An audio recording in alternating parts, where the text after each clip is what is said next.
From your royal throne, O God, you sent your living word to pierce the gloom of oppression. So in our souls' night, come with your saving help and pierce our darkness with the rays of your glory.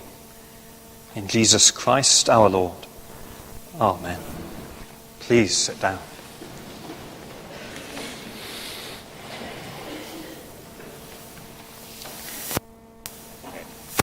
It's a slight occupational disadvantage that I find the word glory difficult to say.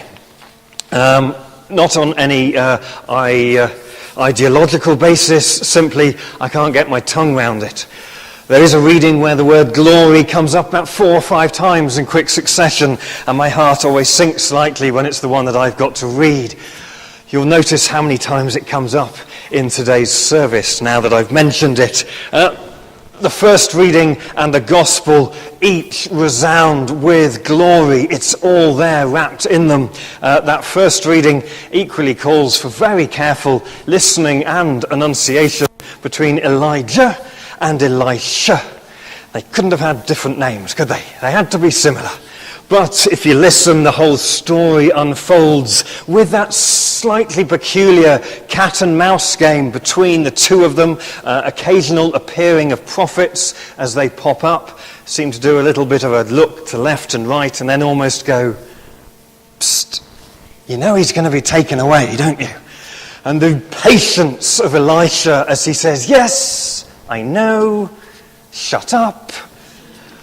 Because he must have been feeling that increasing sense of discomfort and quiet, that concern when you know a parting is coming.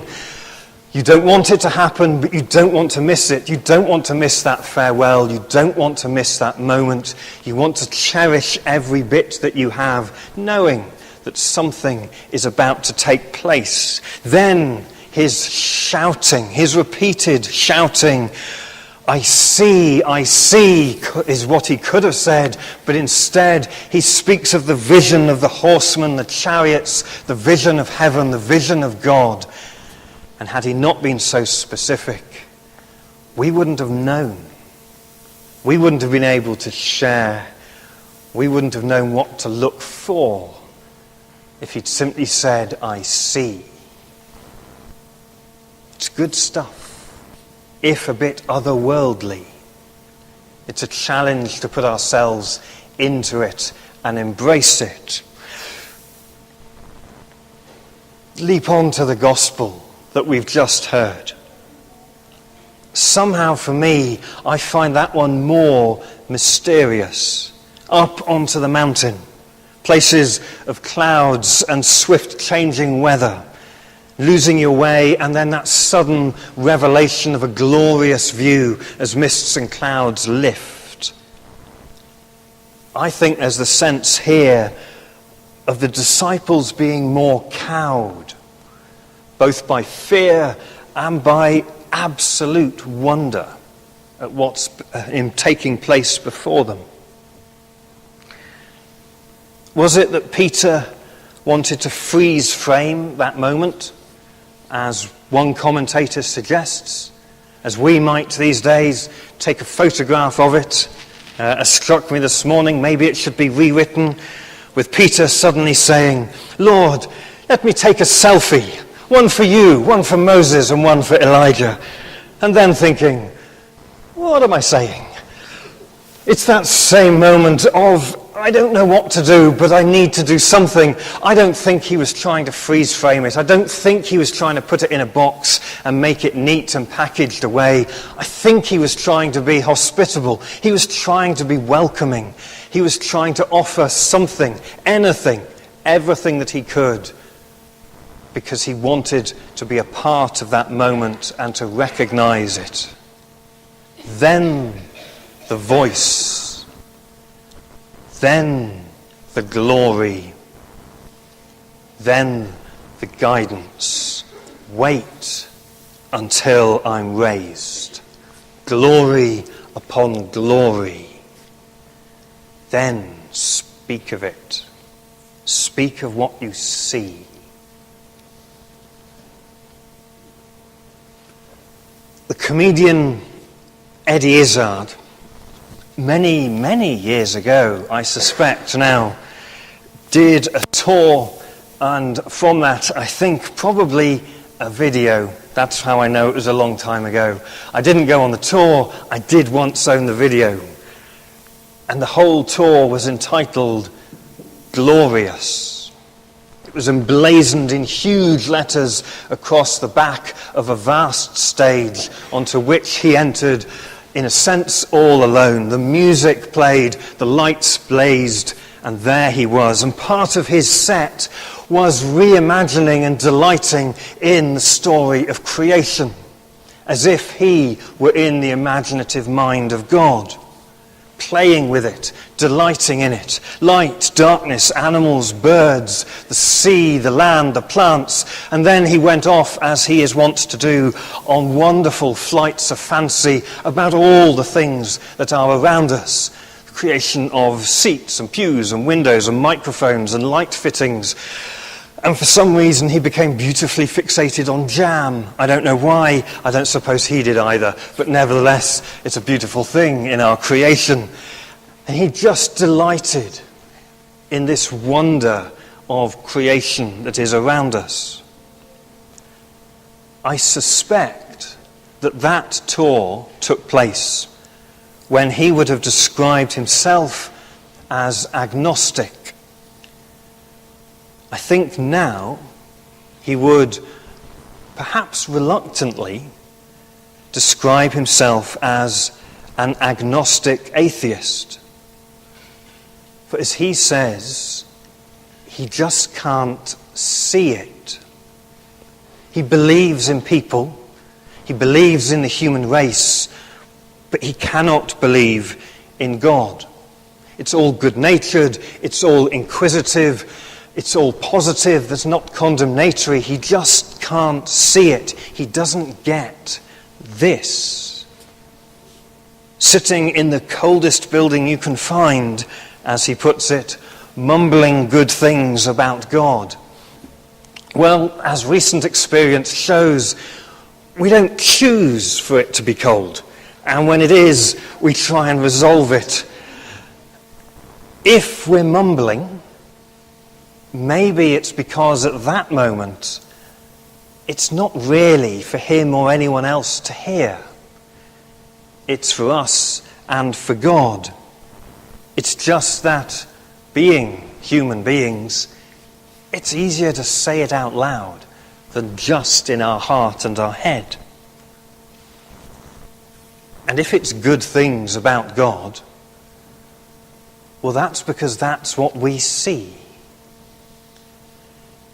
He moans, if I can put it like that, and it's not quite right. He observes that the Bible, as well as being full of very good stories, is also full of wars, slavery, oppression, violence. But that's just human history, whether or not we see it as tied to God.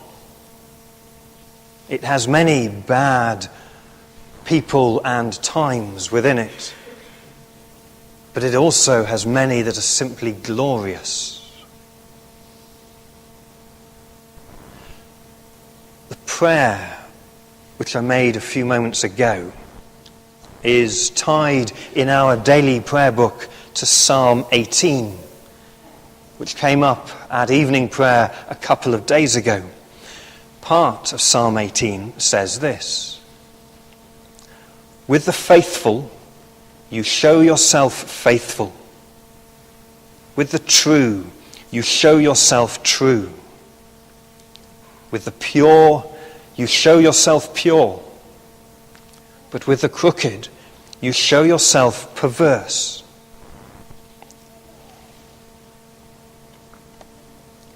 The psalm also speaks of God as a place of salvation. It also puts in a request to squish one's enemies. It's very realistic about human perception. But do those words mean that we only see what we want to see? Or do they mean that when we see, it makes sense of what previously appeared perverse and nonsensical. Elisha saw and made sure that everyone knew it. Peter, James and John saw not just this moment, but the whole resurrection and beyond, and they made sure we know about it. In the same open, genuine way in which Eddie Izzard searches this subject and says he just can't see, I'm truly sorry that he can't see and hasn't yet been enabled to see. And I am, quite literally, eternally grateful that I do see. We can walk along a mountain path and see barely 6 feet from us in any direction, surrounded by mist and fog. Or sometimes this can rise and clear to reveal a glorious panorama and vision and view. A truth that seems unbelievable and ridiculous to those who've not seen. To them, we are delusional, wishful thinkers, futile or silly. But when we've seen such glory, we can't unsee it. And even when we too are shrouded in the fog of the world and we can't even see the path in front of our feet, we know the truth of the glory that lies beyond that shrouded fog. That's why we speak of it. That's why we mumble our thanks for it, sing our joy of it, and know that we can trust it. It's glorious. And I don't find that easy to say. But I do seek to live in the truth and the joy and the hope and the confidence of it, in an ever-expanding revelation, embedded here in creation by God, who is vitally involved in all of it, aware of all of it, and having once been incarnate within the human race within it, desires and yearns for us to see and be the full glory of all that we are, all that each of us are, and together can be. Knowing the promise even of resurrection, ours is the part to speak of it, specifically speak of it as we see it.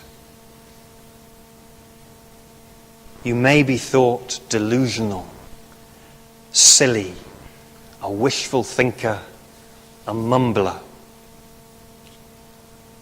But for some, your speaking of what you see will set them free, will give them hope, will remind them of the vision that they have seen and has become lost in fog. And you may even be there when they see.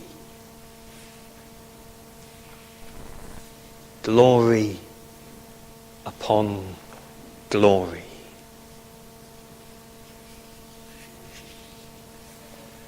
God bless you. Amen.